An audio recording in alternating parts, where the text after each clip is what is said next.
Olá, pessoal.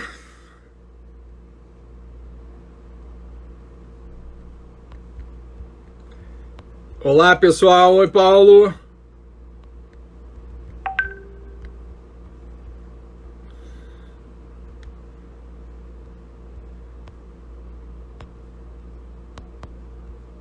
E olá, pessoal. Sejam bem-vindos. Em seguida, vamos começar a nossa One Live com o professor Ângelo Enzo, Miguel Ângelo Enzo, renomado professor palestrante, e vai estar conosco em seguida. Deixa eu botar aqui o nome da palestra enquanto vou vendo a galera chegar. Sejam bem-vindos. Lilian Rômulo, Roberta, Porto Belo, Casa de Raiz querida, Denise, Vivian. E agora, o nosso querido professor Miguel Ângelo Enzo, que vai entrar agora em segundos na nossa One Live, a nossa segunda One Live. Olá, professor! Oi, tudo bem, Marcelo? Tudo bom, queridão? Seja bem-vindo aí. Já a plateia está sentando nesse instante para visualizar a nossa One Live, nossa segunda One Live, que com muito prazer hoje recebemos você aqui na nossa casa, a Casa da One. Nos bastidores está Paulo Chielli, está o nosso querido escudeiro João Lucena, para nos dar uma mão aí na curadoria. O pessoal que quiser fazer perguntas durante a nossa exposição, nosso bate-papo, que a gente não puder responder, a gente responde no final. Vamos reservar uns 10 minutinhos, né, professor? E vamos começar. Mas antes de começar, eu preciso apresentar essa fera aí para vocês. O Miguel Ângelo Enzo, renomado professor e palestrante, sócio-diretor da Marcângelo Consultoria, Pesquisa, Treinamento e Design. Esse homem é professor de Marketing, Estratégia e Comunicação, atuou na USP, BSP, FIA, FUSP, IBMEC, Universidade de Paris Lumière, HSM Educação, ESPM, FAAP, ICEA, FGV, Casa do Saber, Maison do Luxo, Terapia do Luxo, Instituto Trevisan, Mackenzie, Unicecov e outras faculdades. Vou parar por aqui, vai faltar fôlego. Professor e palestrante sobre temas como marketing de serviços, marketing estratégico, marketing para o mercado do luxo, laboratório de marketing estratégico com jogo de empresas Markstrat, pesquisa de marketing, comportamento consumidor, administração de marketing, fundamentos de marketing, gestão de preços, gestão de marcas. Autor dos livros Marketing de Serviços, Pesquisa em Negócios, Manual de Marketing e Vendas, e agora está lançando em julho, né, professor, Marketing e Serviços, 8ª edição pela Pearson. Bom, dito isso, senão vou ficar a live inteira apresentando essa fera. Vamos começar, então. Com certeza. Está me ouvindo bem? Pessoal, quem quiser... tranquilo por aqui. Quem quiser dar um joinha aí, apertar no coraçãozinho do lado direito, aí, quanto mais coraçãozinho apertado, mais a nossa live é vista, mais o pessoal pode acessar. Beleza? Vamos bater no coração? Aí, Marcelinho chegando.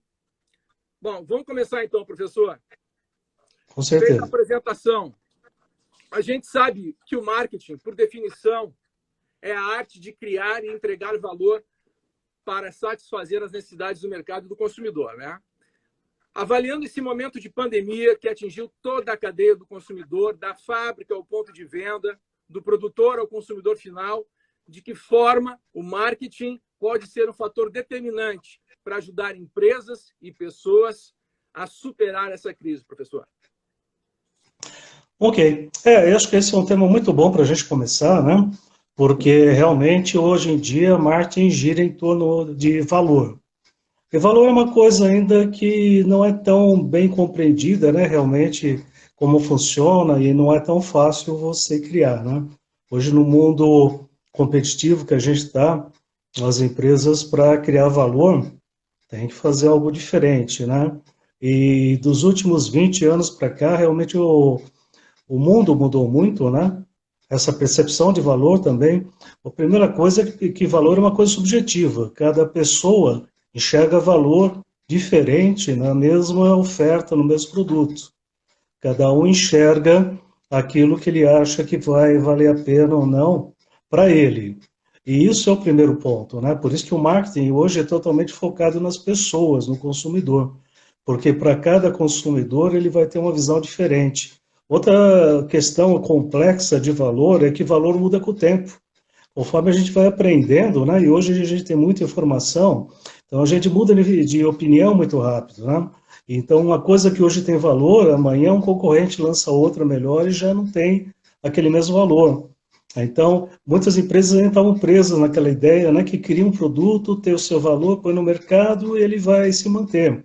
Mas, conforme a inovação, a tecnologia vão mandando, os concorrentes, na hora, toda vez que você lança um produto bom, né, ou você abre o olho dos concorrentes e logo eles tentam copiar. Então, valor é você achar algo diferente, mas é que ao mesmo tempo que você saiba fazer bem e os outros não saibam. Para que dê tempo de você estar sempre lançando algo diferente, bom, e que até os outros conseguirem entender e copiar, você já está fazendo outra coisa nova, né? Esse é o grande desafio hoje do marketing. Isso exige uma visão muito mais estratégica do gestor do que antigamente, porque o nosso mundo hoje está muito mais complexo. E isso envolve, então, quebrar uma série de paradigmas. A gente tem hoje no Brasil, assim, muitas pesquisas mostram que boa parte dos nossos empresários, eles não têm uma base, uma formação, principalmente quando começam um negócio. Eles começam, assim, tem vários motivos, né? Tem aquele famoso que a gente fala, que brinca, né? O negócio de fundo de garantia. A pessoa vai mandar embora, ficou com o dinheiro na mão e fala, eu não aguento mais trabalhar com o chefe e fala, agora vou ser livre, né? Como se ser empresário fosse uma grande liberdade, né? Você só muda de dono, né? Agora o dono é o teu cliente, né? E daí, 6 meses depois, já está falando que o cliente é chato, que o cliente é exigente, porque ele sente, né? Ele tinha uma expectativa que não é bem aquela. E muitos empresários hoje ainda não têm a formação. Outro problema também é que o marketing muda muito rápido, ele mudou assim totalmente em 20 anos, do que aquele marketing tradicional que a gente tinha, que a maioria do pessoal aí com mais de 40, 50, aprendeu o marketing dos 4Ps lá no livro do 4Ps. Kotler, né? Exato. Sendo que, na verdade, muita gente ainda nem trabalha os 4Ps, né? Na verdade, só pensa que marketing é propaganda e vendas.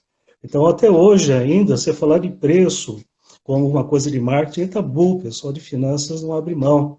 Você falar de canal ainda, muitas vezes a empresa quer passar para o intermediário, e todas essas coisas acabaram, né?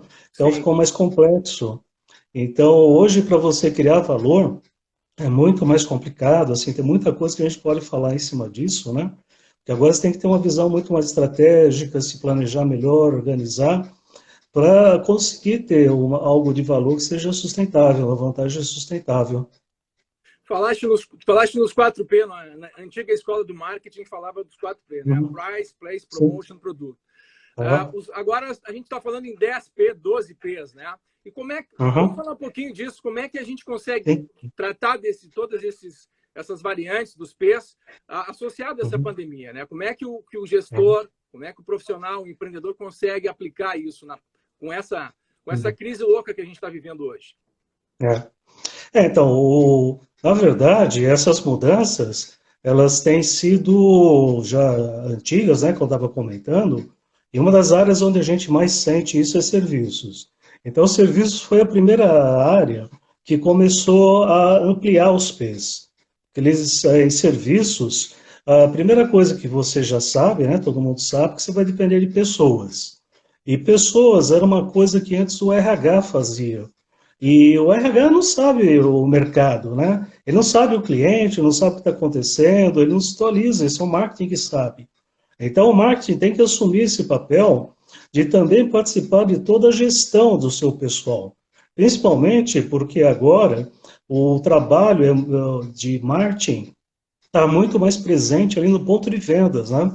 Marketing virou cada vez mais o relacionamento ali na venda, no contato, e mesmo no virtual, né? As lojas presenciais vão continuar existindo, porque as pessoas querem experiência, querem contato social. Mas as virtuais também são importantes pela praticidade. Só que as pessoas querem também uma coisa um pouco humana, né? Eles não querem uma máquina fazendo tudo de uma maneira automática. Então, mesmo no virtual, você tem que criar uma experiência mais humana. Então, essas são algumas das questões dentro desse desafio, né? De como que as pessoas vão trabalhar nesses dois ambientes. E daí isso traz uma série de consequências para os novos P's. Então, aqueles 4 P's tradicionais que a gente tinha, eles continuam com o mesmo nome, mas eles mudam, eles ampliaram muito, né? Quando a gente falava de P no início, a gente falava do P com bem físico, principalmente. E bem físico é uma coisa tangível, palpável, estocável, que a pessoa tem propriedade, leva para casa e ela sabe que aquilo está na mão. E é muito fácil você saber o valor de algo que está ali na tua mão na frente. Quando você vai para serviços como um produto, você está falando de algo intangível, uma coisa mais abstrata, e que não tem propriedade. Você não compra serviços, né? Porque você não compra escravos que vão ficar o resto da vida prestando trabalho para você. Você Sim. paga por hora, né? É uma grande diferença você vender o serviço por hora em relação a um bem físico que dura a vida inteira.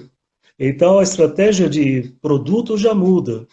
Promoção vira também uma coisa mais ampla, porque agora o desafio é justamente mostrar o que é essa nova oferta abstrata.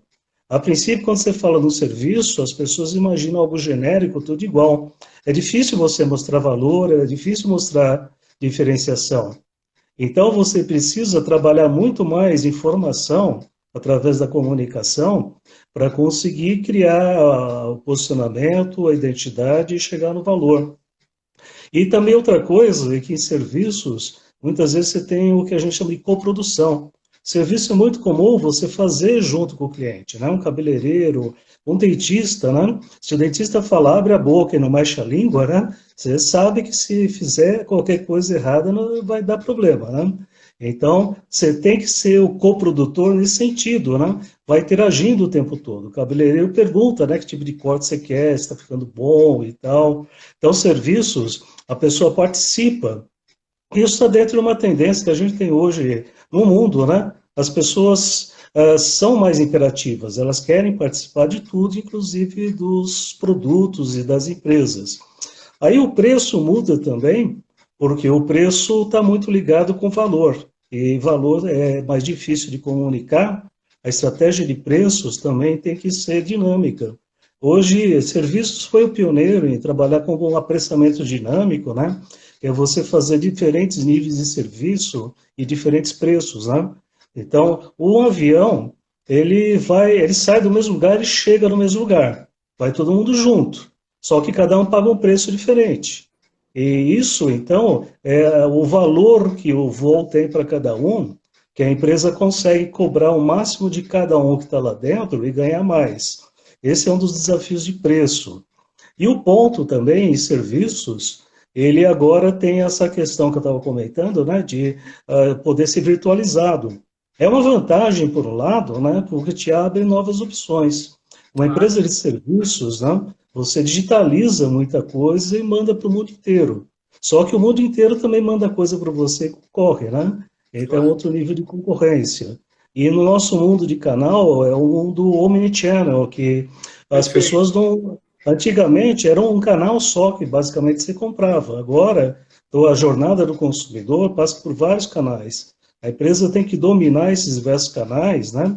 E o omnichannel é um conceito diferente de multichannel, que muita gente fala. Multichannel, você está presente em vários canais. Omnichannel é você estar presente com a mesma interface, a mesma identidade de todos, coerente, homogênea. Então, em qualquer lugar que você for, a experiência vai ser a mesma. Na loja, no site, no mobile. Então, esses 4Ps já ficaram mais complexos.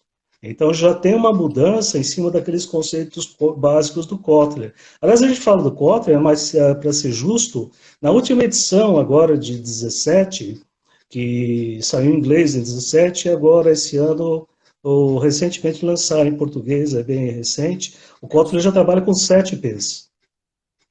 Para quem não sabe, Então, muita gente não é da área do marketing. Philip Kotler é um dos papas do marketing. Tem a é, Bíblia da administração do marketing é escrita por ele, né, professor? sim, principalmente aqui no Brasil, né? Todos os principais cursos de marketing usam o livro dele, então essa é uma referência que a grande maioria dos nossos gestores de marketing tem. Os 4Ps é linguagem básica do marketing.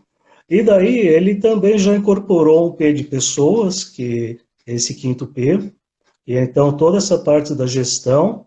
Nós temos um sexto P, que ele também incorporou, que é o P que é o Servicescape, que é o paisagem de serviço em português. Sendo que nesse livro que eu tenho com o Lovelock e o Wirtz, a gente deu uma evoluída nesse modelo. O Servicescape vem de uma professora americana, Mary Jo Bittner, em que ela fala da importância de você ter o ambiente da loja integrado, mas ela fala muito da parte física. E uma coisa que para a gente é clara, assim, de experiência, de pesquisas, é que ambiente são duas coisas diferentes. Uma coisa é a loja vazia, a loja ali com os seus móveis, a luz, decoração e tal. Ela tem uma identidade, mas essa identidade muda totalmente com as pessoas que estão lá dentro. Então, o ambiente, né, do nosso conceito de paisagem de serviço, a parte física e psicológica. E a psicológica, então, é tanto o vendedor quanto o cliente e os terceiros em volta, porque em serviços, quem está em volta também faz diferença. Claro. Hoje você vai no restaurante, né? E muita gente vai para ver e ser visto, né? E se a pessoa não estiver bem vestida, se não estiver de acordo, hoje, inclusive, qualquer restaurante de um certo nível já tem o seu código de vestimenta, né? Então, você tem que ter... você não entra de bermuda, você não entra de camiseta, tem uma série de restrições. Se bem que isso é cultural, né? Aqui em São Paulo a gente segue isso muito, né? Rio de Janeiro, que o pessoal está do lado da praia, já está mais acostumado, né? Você vai lá para o Rio, no Rio você vai no shopping e o pessoal está de biquíni com saída de praia, né? E para eles é normal. Aqui em São Paulo, se alguém fizer isso no shopping, todo mundo fica olhando. Todo mundo fica olhando.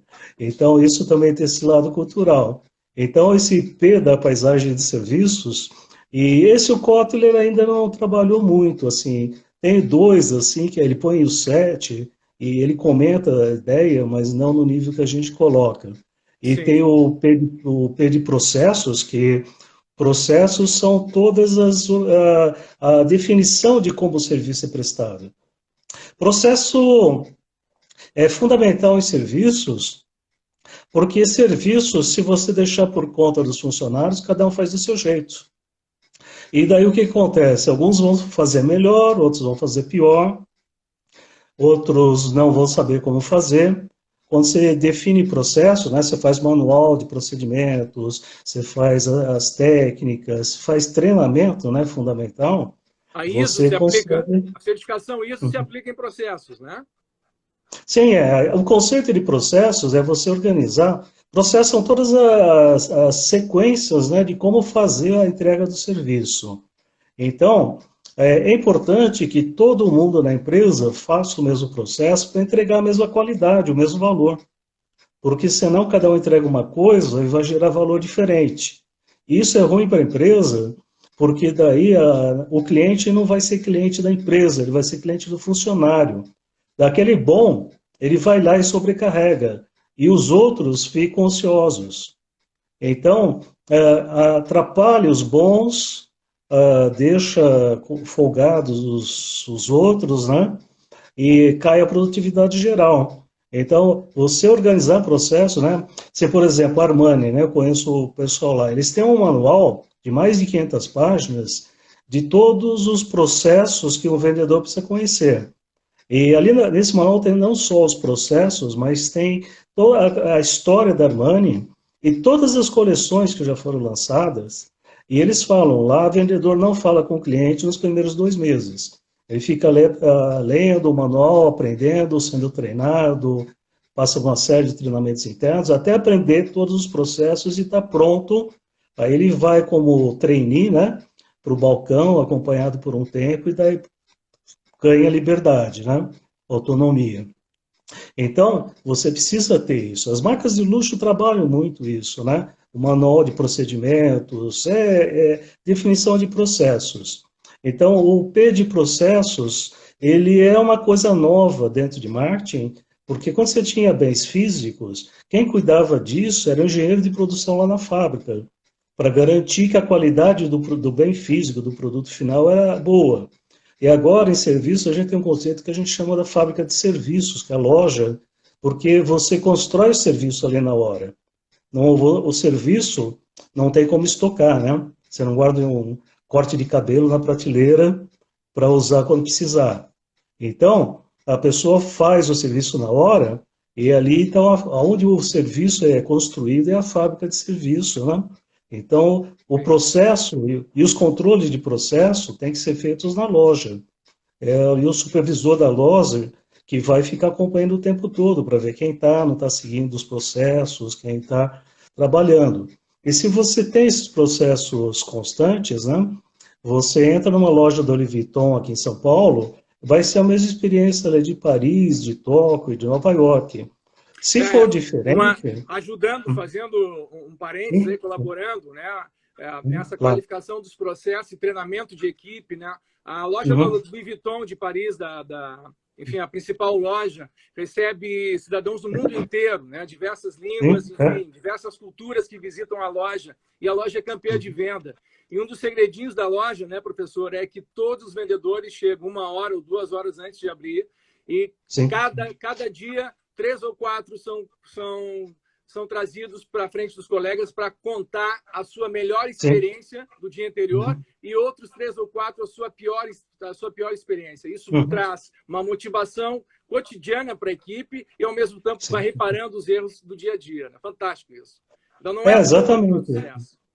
Então, isso é dos pontos ali que o marketing entra no P de pessoas, porque também é uma diferença, né? Que a produção era feita por máquina você põe na tomada, ela produz 100% 24 horas. Pessoas não são assim, né?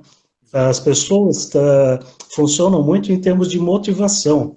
Você tem que energizar a tua equipe, né? Você tem que motivar.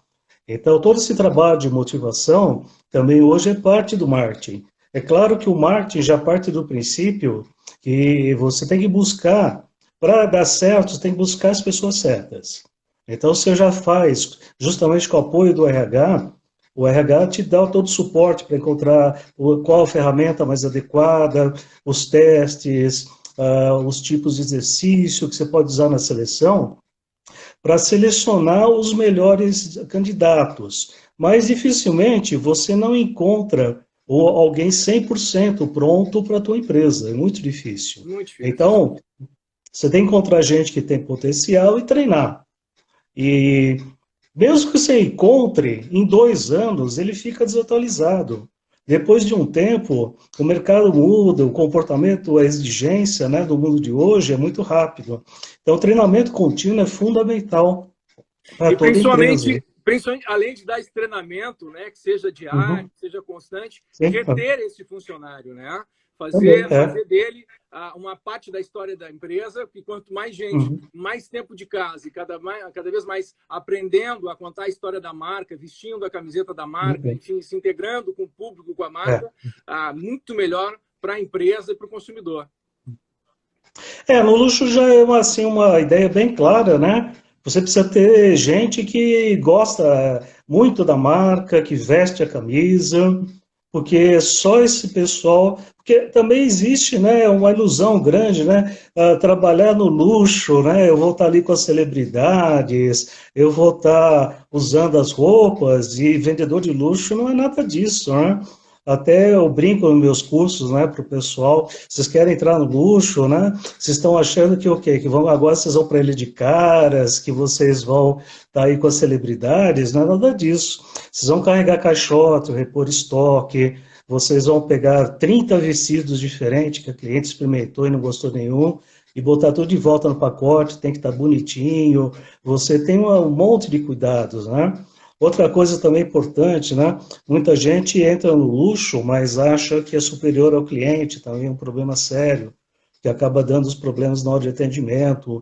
É uma das regras de ouro que eu digo de serviço, você tem que estar sempre um degrau abaixo do cliente, né? Você não pode achar que é igual. Você pode achar que é igual no nível que até uma frase que faz parte do treinamento do HITS. Nós somos profissionais, nós somos a nata servindo a nata. Eu acho que essa é a melhor ideia para um vendedor. Eu sou o melhor profissional que tem no mercado, servindo os melhores clientes que existem. mas eu tenho que estar sempre um degrau abaixo, né? Então, o marketing vai trabalhar muito isso em todo o treinamento. Isso é a parte da cultura, né, de marketing que a empresa precisa ter e desenvolver. E a É, grande maioria das marcas de luxo tem, né? uma outra observação, falando em serviços, né, professor? O Uhum. Paulo Kelly acabou de falar que precisa da vocação para a área de serviços, né? Uma vez eu fiz Sim, uma sim, entrevista com o José Guilherme Guinle, quando ele estava à frente do Copacabana Palace, e eu perguntei para ele o Hum, que era necessário, né, para estar à frente de um hotel com o é, renome que tinha, recebendo turistas do mundo inteiro. Ele falou três coisas básicas: amar servir, armar servir e a terceira, amar servir. Ou seja, vocação para servir o tempo inteiro. E isso precisa de exatamente. humildade, precisa da compreensão É. da cultura do bem servir. Né? Então, o que eu vejo assim é que esse equilíbrio, que não é fácil, né? Você tem que ter orgulho da profissão, mas não a ponto de achar que está acima do cliente, né? Mas você tem que ter uma grande paixão pelo que você faz, por fazer daquele jeito, por ter excelência, de saber, né, que você tem essa excelência. E, na verdade, o cliente espera que você seja um especialista do assunto, né? Hoje, o vendedor mudou totalmente, né? Ele não é mais o vendedor, ele é um consultor. Sim. Ele justamente é uma pessoa que você espera que hoje o conceito de serviços é justamente isso que mudou, né? A grande diferença, bem físico, você vendia matéria-prima, né? Era algo que foi transformado em outra coisa física. Em serviços, você vende competências embutidas. A maioria dos serviços tem uma parte física, tem um produtinho ali. Mas o que realmente vale, que dá o valor, dá o diferencial, é uma competência, né? É o caso do Nespresso, que eu uso bastante também nos meus treinamentos. Se você pegar uma saca de café, né, 60 quilos, o valor do quilo é aquele que está ali na Bolsa de Chicago todo dia. Agora, você pega uma cápsula do Nespresso, o quilo que está ali dentro vale 80 vezes mais aquele quilo da saca. E isso, num país, né, a Suíça não tem um pé de café. Uhum. O Brasil é o maior produtor de café do mundo e vende o saco. E a Suíça, que não faz nada com café, vai lá, põe no Nespresso e cria todo um conceito em volta, né? Que você é um gourmet, um bartender, né? Uma pessoa que consegue fazer ali o café em minutos, né? Com uma qualidade superior e que você faz parte de um clube com uma série de vantagens, né? Então, eles têm uma curadoria para te selecionar os grãos, você recebe uma série de benefícios, você ganha brindes. Agora está tendo, né, com o vírus, muitas estão fazendo frete grátis, então você sendo membro ali do canal, você, do clube, você tem direito ao frete grátis, você tem uma série de lançamentos especiais que os sócios têm. Então as pessoas pagam por toda essa competência, né, que o Nespresso tem em café. Isso já Sim. é o caso que vem lá do Starbucks, né? Starbucks também pegou uma xícara de $1, $2 e transformou em 5, 6, $8, fazendo um café com serviços, né?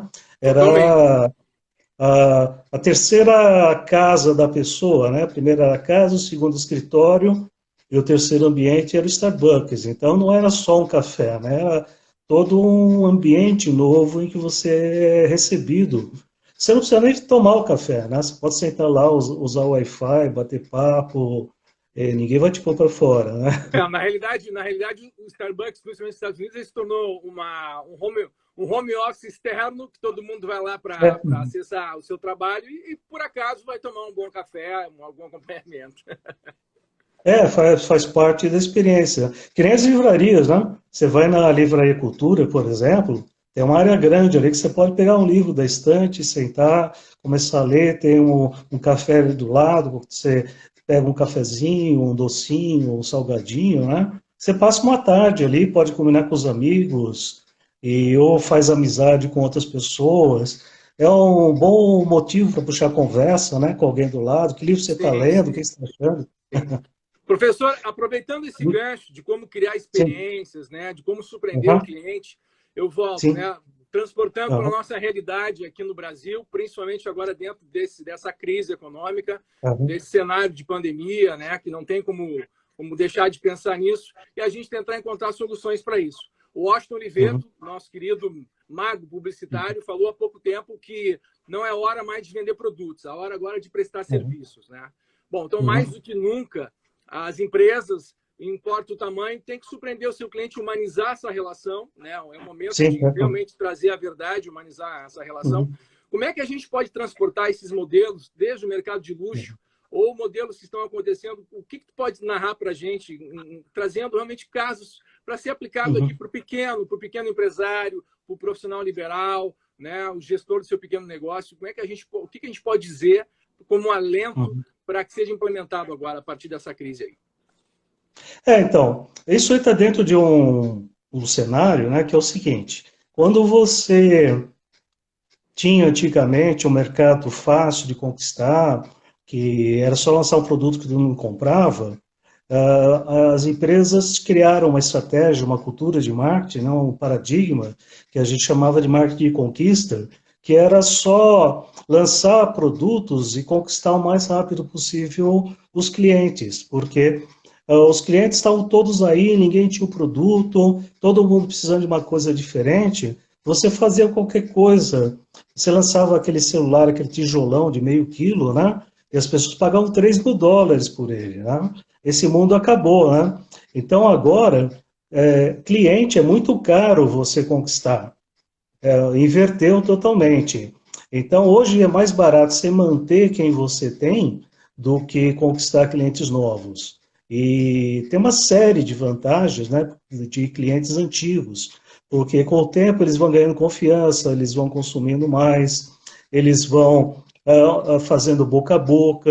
Tem algumas pesquisas que mostram aí que alguns perfis de clientes geram um valor de boca a boca maior do que ele próprio. Uhum. Chega em algumas faixas até 3 vezes mais, dependendo do mercado. Então, hoje, a, a ideia é que você precisa reter. Então, isso gera um novo conceito, que é o marketing de relacionamento, né? O marketing de retenção. E retenção quer dizer você manter um relacionamento contínuo. Relacionamento contínuo quer dizer, então, não está só na hora da venda. Você está o tempo todo com o teu cliente. E isso é uma cultura, é uma coisa que você faz o tempo todo, que não é algo que você fazia antes, para, volta, né? Na verdade, toda empresa já deveria estar fazendo esses trabalhos de relacionamento lá já nos últimos 20 anos, né? Sim, E porque senão, se você hoje fica só no marketing de conquista, você conquista e perde, porque precisa da atenção depois.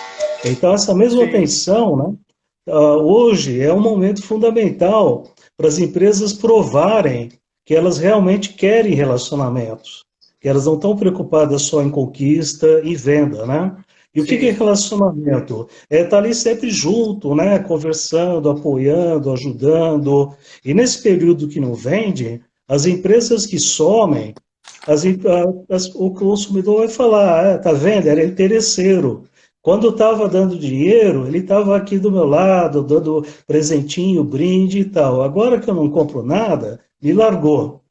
Então, é isso que as empresas precisam se conscientizar. Precisa ter um trabalho contínuo, né, de relacionamento.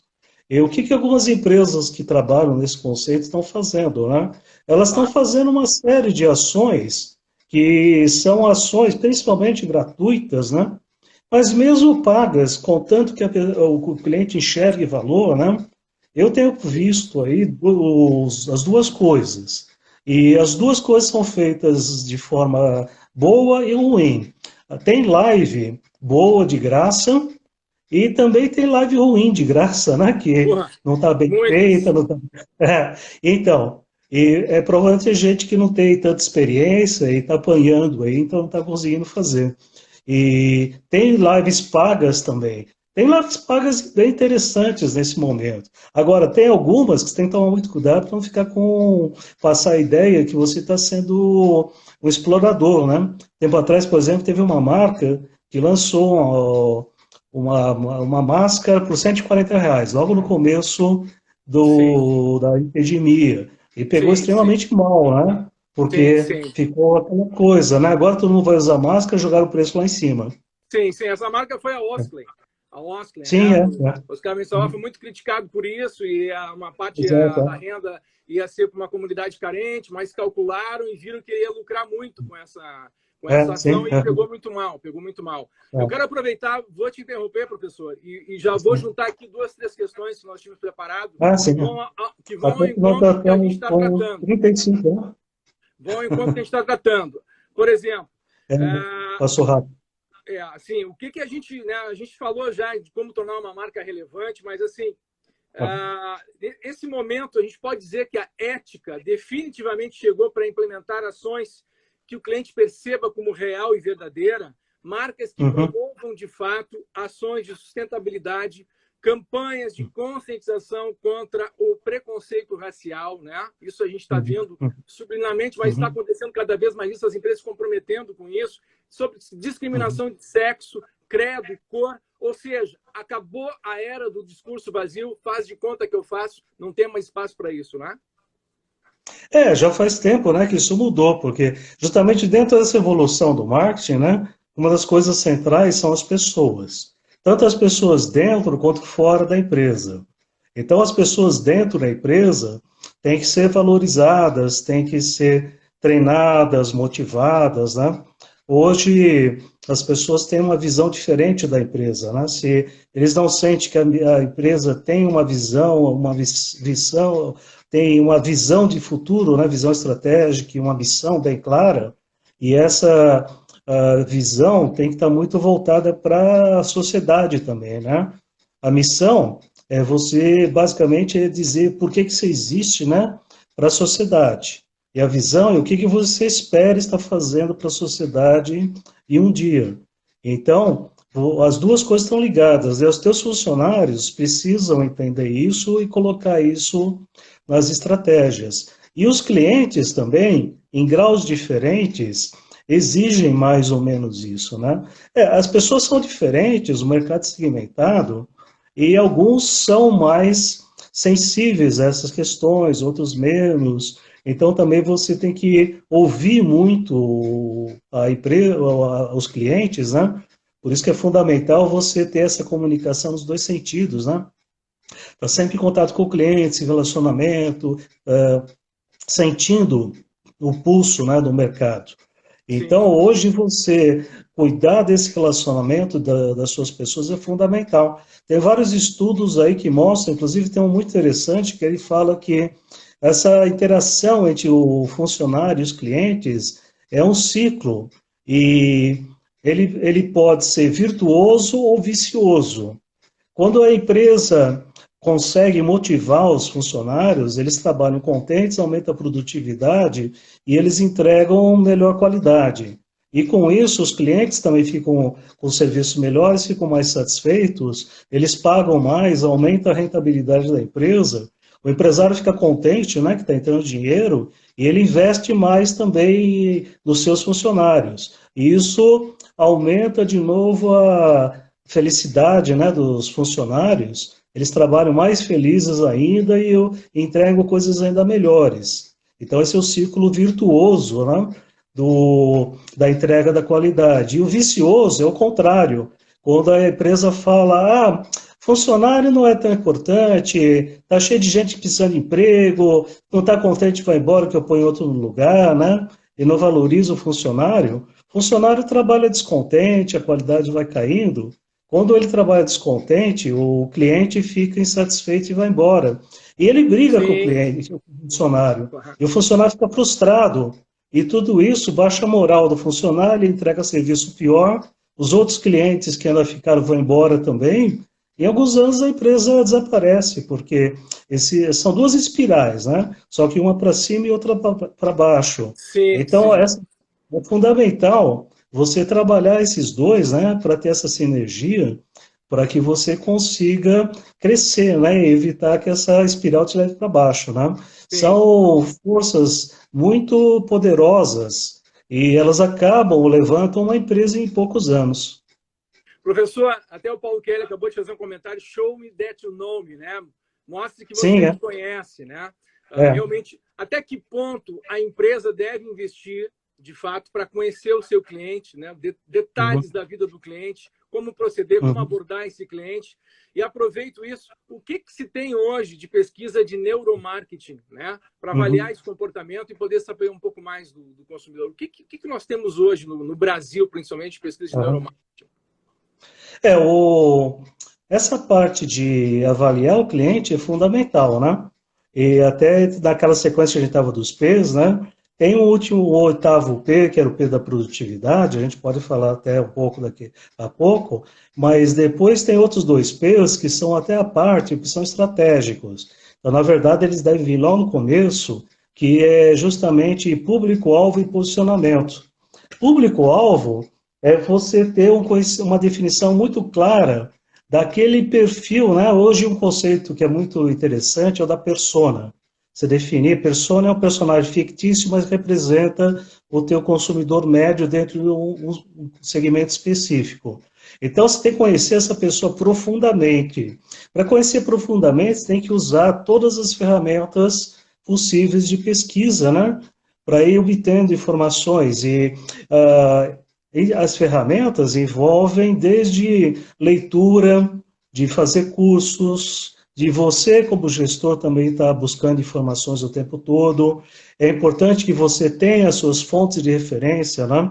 Um economista que você acompanha para entender as tendências econômicas, um analista político, comentaristas da área de antropologia, sociologia, acompanhar essas tendências, tecnologia, né? Todos os elementos do ambiente, né? Você pegar tecnologia, cultura, economia, política, sociedade, legislação, também muda muito, né? Principalmente no Brasil. A gente tem aí Sim, milhares de leis novas por ano, acompanhar os concorrentes. Isso está dentro de um conceito novo também, que é do stakeholder, que são todos envolvidos com a empresa. Então, na verdade, quando a gente fala de relacionamento, né? Marketing de relacionamento começou entre empresa e cliente, mas hoje é a empresa e todos os stakeholders, sendo que stakeholders têm dezenas de pessoas envolvidas, né? A comunidade científica, as comunidades locais, ONGs, políticos, legisladores, todos eles, a empresa precisa ter um relacionamento. E no mundo de interação que a gente tem, todos eles conversam entre eles e também falam da tua empresa. Então, você precisa gerenciar. Hoje, a comunicação estratégica cresceu muito, né? Tanto a corporativa, né, principalmente, para trabalhar esse lado, mas também a de produto, né? Porque produto também você não lança só para o cliente, você lança sim, para diversos stakeholders que podem sim, sim, bloquear até um produto, né? sim. Então, você tem que ter um conhecimento profundo, daí tem muitas técnicas. A neurociência, principalmente do neuromarketing, tem algumas restrições que ainda precisa tomar cuidado, porque uns 3 anos atrás, saiu uma pesquisa que abalou aí o pessoal. Eles descobriram que o principal software que eles usam nesses PET scanners tinha um bug que gerava imagens fantasmas. E há 40 anos que se usa esses equipamentos para fazer aquelas imagens do cérebro, e isso colocou em dúvida uma série de pesquisas que apareceram, né? Mas, na verdade, é só uma das formas, né? Porque é um tipo de pesquisa de observação, porque você fica vendo, é meio uma caixa preta, né? Porque você faz uma coisa e vê o que acontece lá no Sim, cérebro. Você clica de um lado e acende uma luzinha ali do outro lado. Mas você não sabe o que é aquela luzinha, o que está pensando ali dentro, né? A parte sim, complicada é que ninguém conhece ainda direito do cérebro. E para sim. isso, tem outras técnicas também, né? Tem, cresceu bastante, voltou outras técnicas de laboratório, né? Eye tracking, que é você acompanhar o movimento do olho, que tem como medir a dilatação da pupila, tem equipamento Exato. que se coloca na pele para ver reações, mudança de temperatura, mas tudo isso é Exato. muito artificial, porque o PET scanner, você já deve ter feito scanner, você tem que entrar naquele tubo, né? Você não está comprando no supermercado, é totalmente diferente de você estar ali dentro daquele tubo, né? Claro. Então, essas pesquisas todas, você está ali com um monte de fio na cabeça, ou está dentro de um tubo, respondendo sobre o que, que você compraria no supermercado, né? Então, tem todas essas restrições de ser artificial. Mas a psicologia, desde os anos 20, tem usado as técnicas, desde o... começou, teve bastante influência do Freud, né? Ah, pesquisa em profundidade, discussão em grupos, são técnicas que o Freud usava, né? O divã, a psicanálise de grupo, e isso foi sendo incorporado no marketing, né? Até os anos 70, 80, a gente teve uma explosão das pesquisas psicográficas. Então, existe muita pesquisa para você saber o que, que aquele pedacinho do cérebro está pensando mesmo, né? De uma maneira bem direta. Então, tem uma série de técnicas e prefiro não ficar preso numa só, né? Eu acho que a gente precisa conhecer as diversas. Eu tenho trabalhado muito aí com pesquisa, eu tenho um livro também sobre pesquisas, e cada uma tem vantagens e desvantagens, são ferramentas que você tem que aprender a usar. Então, o ideal é como um médico, né? O ideal é que você converse primeiro com um generalista, que ele te dá um diagnóstico, depois você procura um estatístico, então conversa com alguém que primeiro entende de estatística, depois ele vai te dizer se vai usar o cluster, se vai usar um discriminante, se você faz um focus group, qual é a melhor ferramenta para a necessidade de informação que você tem. Uma regra básica, né, de pesquisa é que toda informação tem que ter um valor. Você não faz pesquisa por pesquisa. Então, primeiro você tem que saber qual é o problema, para saber quanto que vale a resposta, para ver quanto você pode gastar na pesquisa. Sim. Às vezes, não tem o valor não é suficiente para fazer uma pesquisa, não importa qual seja. Professor, eu vou fazer a Diga. última pergunta agora, eu vou conciliar algumas perguntas, por exemplo, do Lucianinho Foleto, Marcelo Luciano Foleto, que foi seu aluno em São Paulo, me falou esses dias que foi seu aluno em São Paulo, quando trabalhou lá na Gazeta. Ele fala, e a gente também tem aqui combinado para a gente falar, o que a gente pode sugerir na prática para essa retomada ser mais eficiente para quem é dono de negócio, para quem tem uma clínica, para quem é dono de um escritório de arquitetura, enfim, o que a gente pode esperar do comportamento desse novo consumidor, né? A gente sabe que ele vem cheio de receios, né? Ele vem cheio de medo, uma restrição ao consumo imensa. Como fazer essa abordagem de uma forma que seja eficiente, né? E o que a gente pode esperar disso?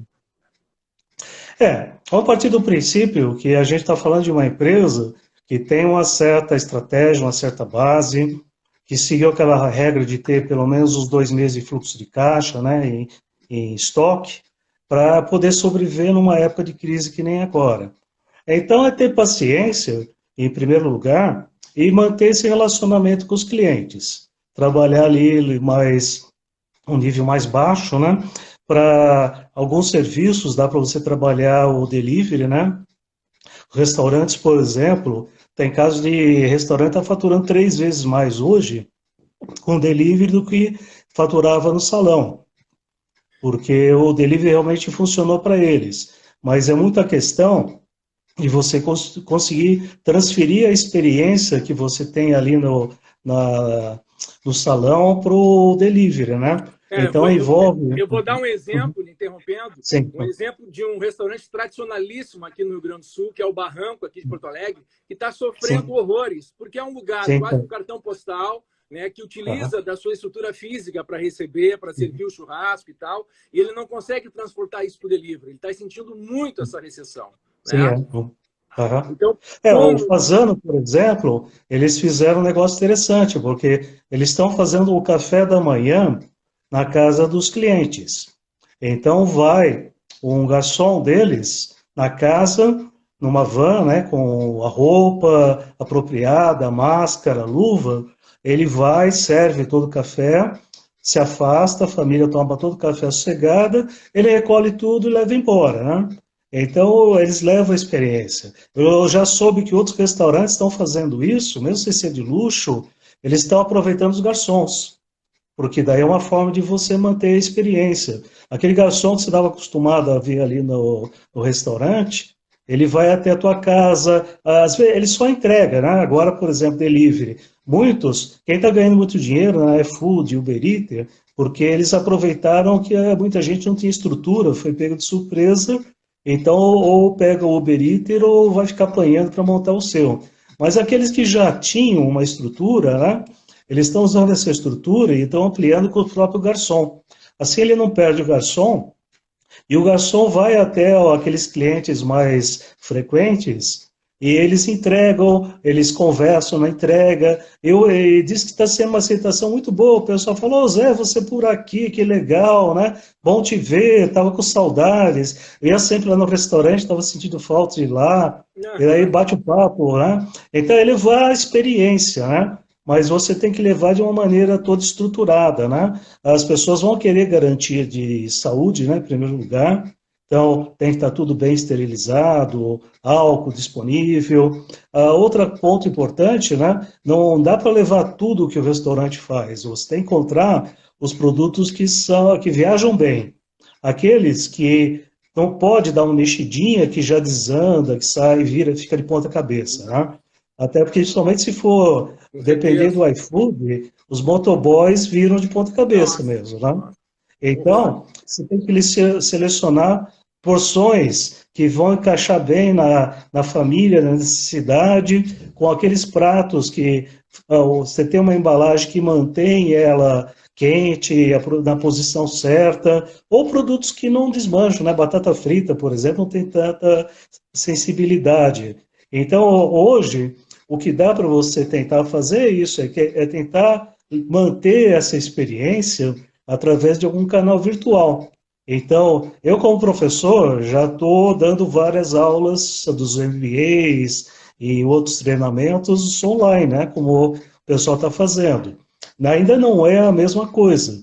Então, tem que ter todo um cuidado, né, porque também muita gente adotou o ensino à distância assim muito rápido. Eu fiz já um Master em Tecnologia e Educação também, no Sim. começo dos anos 2000, que a gente discutia bastante as tecnologias da época. Tem alguns conceitos fundamentais, por exemplo, que é esse da experiência. Você tem que criar uma Aham. comunidade de alunos, não é só fazer a live e ir embora, né? Tem Sim, que manter o relacionamento. Bom, a gente sim. está aqui com menos de 10 minutos, né? E só para dar uma fechada nos dois P's, e daí acho que a gente pode ir para as perguntas, né? Tá. Ficou faltando dois P's, que um era o posicionamento, né? Que é você ter muito claro quem você é, sua identidade, seu diferencial, que isso a gente já abordou lá no começo, né, um pouco. E outro P é o P da produtividade, que é uma coisa fundamental. Hoje os custos estão todos apertados, né? Quem não estava agora apertou de vez, né? Então, você analisar a produtividade é fundamental, mas produtividade e marketing está muito amarrado com qualidade e satisfação. Sim. Então, é métricas não só de produtividade, mas como é que ela está associada com o valor que você entrega, né? Sempre cai em valor. E valor é importante porque, basicamente, o que, que é a experiência, né? Que a gente falou um pouco. Uma experiência, você vai se preparando, você cria uma expectativa, né? Através de uma série de fontes de informação. Aí, quando você vai para a experiência, você já vai com uma expectativa. E aí a experiência confirma ou não aquela expectativa. Sim. Se ela não, se ela ficar baixa, você fica frustrado e insatisfeito. Se ficar numa certa faixa, que a gente chama de faixa de aceitação, a pessoa diz que ficou bom. E se ficar acima, daí é aquele serviço que surpreende, o excelente, né? Que todo mundo fala que pode tentar e tal, mas é extremamente difícil estar sempre surpreendendo as pessoas. E daí você precisa ter métricas desse processo. E satisfação é uma coisa também muito subjetiva, né? Como qualidade, como valor. Então, a métrica, a primeira coisa, você tem que descobrir o que, que é satisfação. Com que elemento de vários, né? E qualidade de serviços tem dezenas de dimensões diferentes, e dependendo do público, do nível de serviço, cada uma é diferente. Então, você precisa descobrir cada uma delas, criar as métricas e acompanhar o tempo todo. E daí, eventualmente, gerenciar também. Aí entra toda a parte de gestão de reclamações, insatisfação, e volta ali na parte de processos. Porque toda vez que entra uma reclamação e tem um problema, o ideal é que você amarre com os seus processos e já faça a reengenharia. A regra básica, né, é que você tem que fazer três coisas com reclamação. Você tem que ouvir, Então tem que abrir os canais, você tem que responder e atender, tem que resolver o problema ali na hora, e você tem que aprender, corrigir para não acontecer mais. E poucas empresas fazem as três coisas, né? Elas Verdade. até ouvem, mas nem sempre, outras resolvem, mas às vezes resolvem no mês seguinte dá o mesmo problema, e aquela que realmente vai lá e resolve, não dá mais problema, são poucas, né? Essa que seria o ideal. Então, é isso que uma empresa que busca valor tem que fazer. Incentivar as pessoas, levantar as reclamações, as insatisfações, chegar nas causas e resolver para não acontecer mais. Então, é isso que hoje as empresas deveriam estar aproveitando, refletindo sobre todo o seu processo, né? E pensando em coisas novas. O que eu posso mudar agora para frente, na minha cultura, nos meus valores, nas minhas pessoas, na minha oferta, na maneira como eu organizo processos, na maneira como eu faço comunicação, varrer esses 10 P's e fazer aí o meia-culpa, né, de onde eu estou acertando, onde eu estou errando, e começar a se preparar para mudar, né? Uma das Sim, coisas que todo mundo fala é que agora as pessoas vão essa vai ser uma era que as pessoas vão refletir e vão mudar, né? E os empresários também têm essa oportunidade, né? Na crise sempre tem essa oportunidade. Eu gosto daquele filme do Dia que a Terra Parou, porque na hora que vem o alien, ele fala que vai destruir o mundo, tem o John Cleese, que faz um cientista, ele sim, fala, não, a humanidade muda, mas só quando está ali na beira do precipício, né? é bem isso. Então Você- agora a gente está no meio dessa crise, né? Então tem que mudar. Tem uma boa motivação para isso. É, eu Temos acho 5 minutos, 4, tem- né? temos 4 minutinhos aqui. Sim. Ah, algumas questões foram colocadas aí, mas eu vou lhe provocar pelo seguinte: a Sim. revista é um exemplo Uhum. de omnichannel, onde a revista criou uma multiplataforma, está presente em várias Certo. áreas, vários setores. Uhum. Estamos tentando Uhum. cumprir o nosso papel de gerador de conteúdo, de veículo de comunicação Uhum. com responsabilidade no meio dessa crise, né? E a gente, Uhum. dentro do nosso universo, um mix editorial muito grande, a gente tem muitos arquitetos, muitos decoradores, muitas lojas de decoração, pessoal ligado ao Uhum. design, né? Moda, Uhum. muita gente ligada ao turismo, né? Que é um setor que está sofrendo demais também. Mas nesse setor de decoração, a gente está vendo por pesquisas que vai haver uma recuperação mais rápida, né? O pessoal que está Vai sim. insatisfeito em ficar tanto tempo dentro da sua casa, né? Dividindo Aham. ali um espaço daqui a pouco, ou grande demais, ou pequeno demais. O que a gente pode dar? Qual é a dica, um takeaway que a gente pode dar para esse pessoal de arquitetura e decoração? Eu tenho uma parceria com o pessoal do Secov. A gente está agora fazendo uma série de palestras, treinamentos sobre marketing imobiliário no luxo. E ali a gente tem discutido bastante isso. E outro dia até o, o Jafé Neto, o Basílio, né? Ele que é o presidente do Secov, ele fez uma live, ele estava comentando. Até março, o setor imobiliário estava crescendo bastante e puxando todo esse pessoal, arquitetos, decoradores. E daí veio essa crise, mas mesmo na crise, ainda eles estão tendo negócios. Vários de corretores de imobiliário têm me falado que eles têm mantido um certo volume, Sim, mesmo no online, e principalmente fechando negócios, né? Que o imobiliário é um ciclo mais longo, então, eles estão fechando negócios que já vinham andando antes. Alguns deram uma segurada, mas no luxo o pessoal sente menos, né? E tá, em geral, a maioria está bem otimista que isso aí vai gerar um certo represamento, porque nós temos um déficit muito grande habitacional no Brasil, uma demanda grande, e a casa tem um sim, valor simbólico muito forte sim. para as pessoas. E aqui está começando a mudar um pouco para a cultura americana. Os americanos trocam 3 a 4 vezes mais de casa do que aqui. E a média brasileira está subindo. Verdade. Então, o americano troca a cada 8 anos, aqui trocava a cada 24. E agora já está chegando perto de 20, está diminuindo. Então, o brasileiro está começando a trocar mais de casas, o Minha Casa Minha Vida deu um aquecimento no popular, o mercado de luxo está se estruturando aí com vários lançamentos. Uma coisa legal são as parcerias com empresas estrangeiras. Nós temos a Pininfarina, a Aston Martin. Sim. Emprestando a marca para empreendimentos imobiliários. Professor, a gente está chegando no final, temos um pouco mais de um minuto. Algum recado final? O pessoal quer fazer alguma observação final? Alguma coisa para... Enfim, uma mensagem positiva aí para quem está nos assistindo. O que a gente pode esperar aí desses próximos...